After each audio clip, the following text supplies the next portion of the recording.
You've done it. Everyone has. You've stood in a crowd and yelled something you would never say alone. You've clapped because the person next to you was clapping. You felt your own opinion shift quietly without noticing the moment it happened. It felt like you.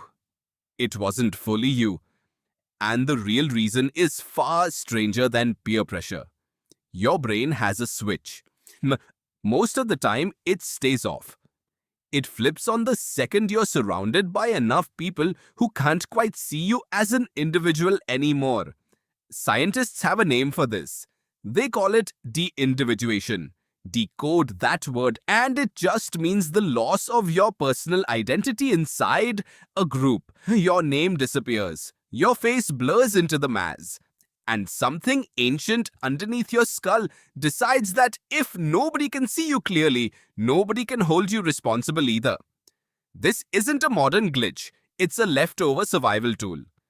200,000 years ago, your ancestors didn't survive as individuals. They survived as groups. A lone human on the savannah was a meal waiting to happen. A group of 40 was a fortress, so your brain built a shortcut long before cities, before stadiums, before Twitter. The shortcut says, when you're part of a crowd, blend in. Match the group. Do not stand out. Standing out used to get you killed. That shortcut still runs. It just runs in different rooms now. In the late 1800s, a French social thinker named Gustave Le Bon watched Parisian crowds during periods of unrest and noticed something unsettling. Individually reasonable people, once folded into a mass, started acting with what he called a collective mind. Calm shopkeepers became furious mobs. Careful thinkers became loud and impulsive. Le Bon didn't have modern brain scans. He didn't need them. He was watching de-individuation happen in real time, a century before anyone had the word for it. Why does this happen? Ask yourself that. Part of the answer is anonymity. When you believe no one can trace an action back to you specifically, the brakes in your brain loosen. Researchers Leon Festinger, Albert Pepitone, and Theodore Newcomb tested this directly in the 1950s. They put people in group settings, some with their identities hidden, some without, and asked them to say critical things about their own parents. The disguised anonymous groups said harsher, more extreme things than the identifiable ones. Nothing about their parents had changed. Only the visibility of the person speaking had changed. Feel that for a second. The content of your character doesn't shift. The perceived consequences do.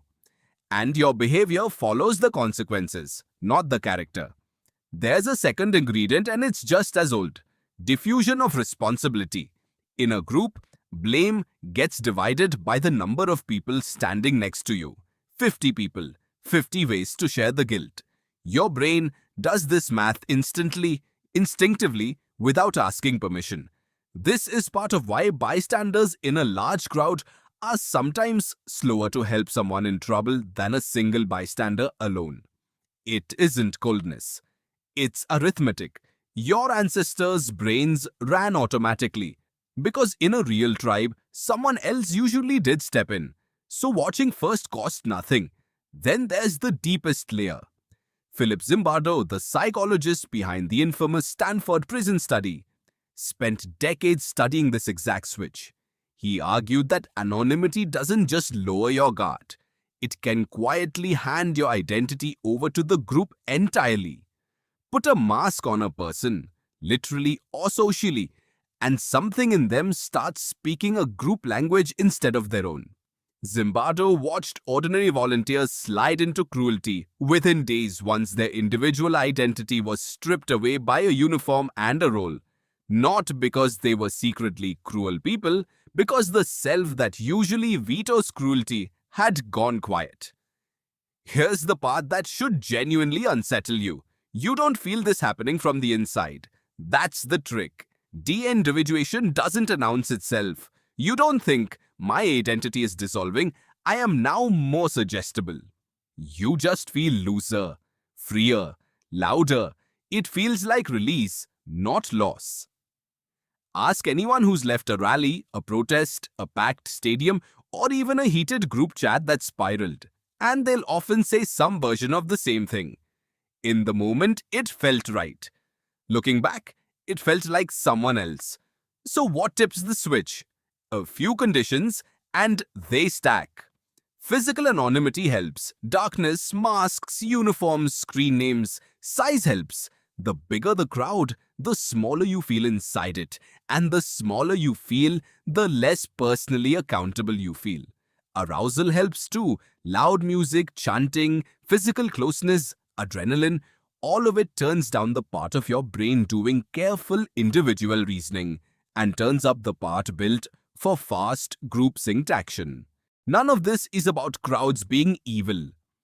Crowds built cathedrals, revolutions, rescue efforts, entire civilizations. The exact same mechanism that turns a mob violent can turn a stadium into 40,000 strangers singing one song in perfect unison, feeling closer to each other than they've felt to anyone in months. Deindividuation is neutral. It's a volume knob, not a moral compass. It just makes whatever the group already leans toward louder, in you specifically. And here's your modern mirror, the part you're living in right now without noticing. You don't need a physical crowd anymore. Online, you get anonymity, size, and arousal all in one interface, permanently switched on. A comment section is a crowd. A pylon is a crowd. A group chat egging someone toward a decision they'd never make alone is a crowd. Wearing pixels instead of faces. The same ancient shortcut that once kept your ancestors alive on the savannah is now running through your phone at 2 in the morning, deciding how sharp your next reply gets.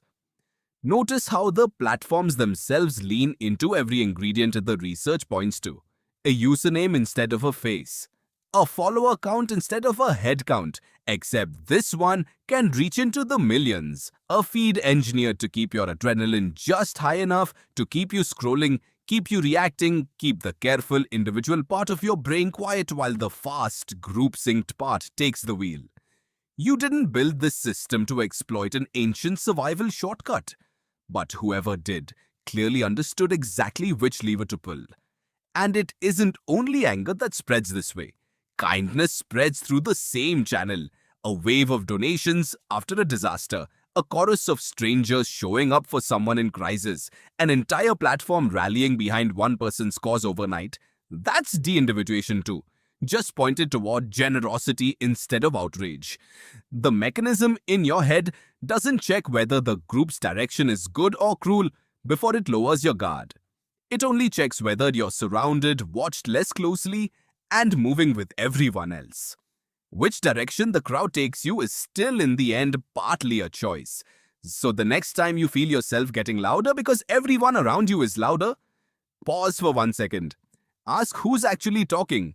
Is it you or is it 40,000 years of survival software mistaking a comment section for a tribe? Mistaking a screen name for a mask. You did it.